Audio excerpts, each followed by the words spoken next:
Ready ka na daw ba? Hindi pa. Ano hindi pa? Hindi na tayo, hindi ka pa ready. Wala, lakad ka. Kailangan pang matay. Kapagsagaan mo sana si Bibi. Ay, si Alex. Minsa'y pinagtagpo, ngayon'y magkalayo. Ganun.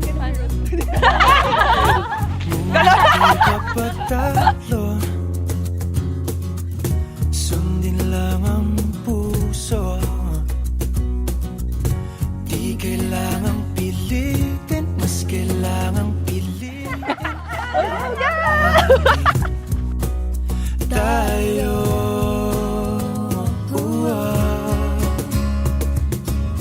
kahit ano man ang mangyari, sa dulo laging may bahari. Okay, thank you.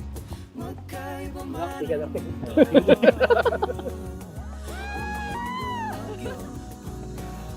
ako.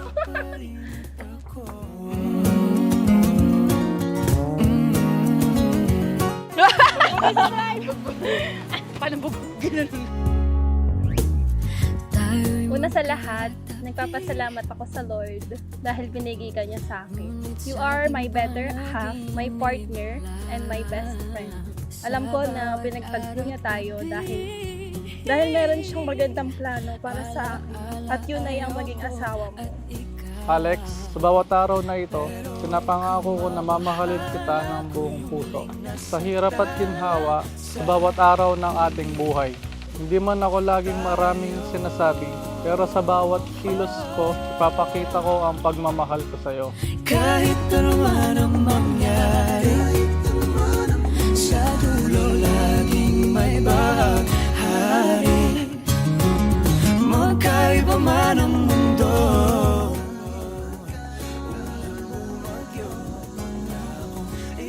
Sa hirap at ginhawa, sa lungkot man o saya.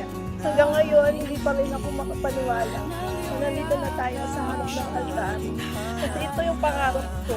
Makikasal sa lalaki na tanggap ako at mahal ako ng sobra kasi sobra. Thank you, Daddy, for all the love and wishes that you shared. Thank you for being my person. And thank you for accepting me and all of my flaws. I promise to love you unconditionally and to be the one who will be by your side through it all. bahari. Magkaiba man ang mundo, Ipaglalaban kita, aalagaan, at magiging tapat sa'yo habang buhay. Ikaw ang tahanan ko at simula ngayon, ikaw ang aking magiging kasama ko sa bawat takbang ng buhay. Mahal na mahal kita.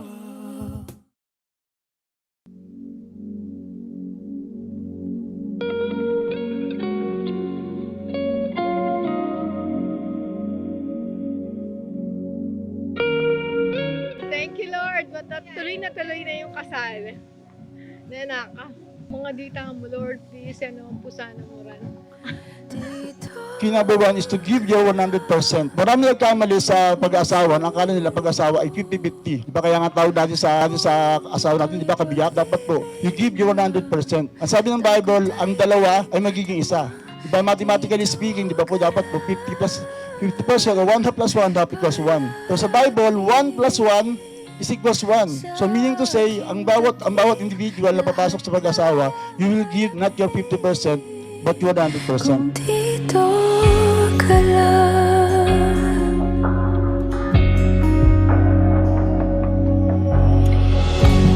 Di mapigil. Nagkakakilala kami ni Alex sa work. Kasama kami. Hindi ko pa siya kilala noon. And nung time kasi na yun, pareho kaming broken hearted. And ayun, parang doon siguro kumilos si Lord na parang pinagtagpo kami. Actually, si Alex yung nag-approach sa akin. Kasi alam ko, naponggiyan sa akin eh. Nakita siguro, kaya yun. Nakita niya, ay gwapo to ah. Kaya try ko nga itong kausapin, sabi niya siguro. Then ayun, ako pa nga po yung unang nag-chat sa kanya that time. Parang nag-my-day yata siya ng kanta ng favorite kong singer. So yun, tapos sinabi ko, chinat ko, bakit ka malungkot? Ganyan, ganyan. bilang asawa ay mababae mapalalaki. Ang purpose natin is to be an example to one another. Be an encouragement, tayo maging lakas.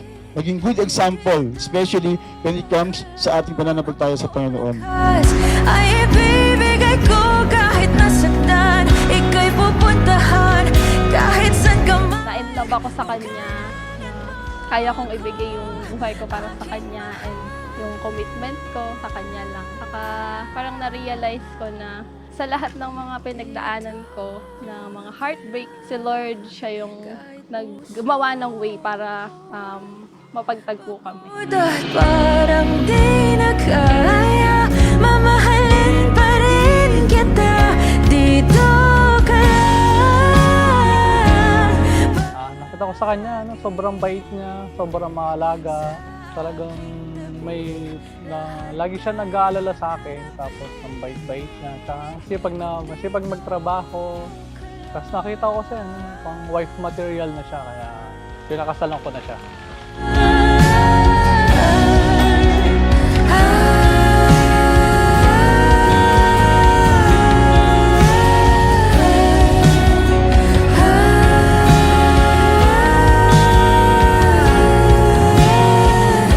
Daddy, masisimulan na akong matutong magluto para sa'yo.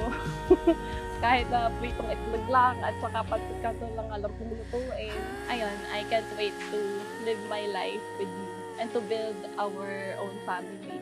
Mami, hindi ko papangako lahat sa'yo pero lahat gagawin ko para sa ating dalawa, sa pamilya mo, tsaka sa pamilya ko, tsaka sa magiging future family natin. Gagawin ko lahat. Mahal na mahal kita. Ikaw lang sapat na.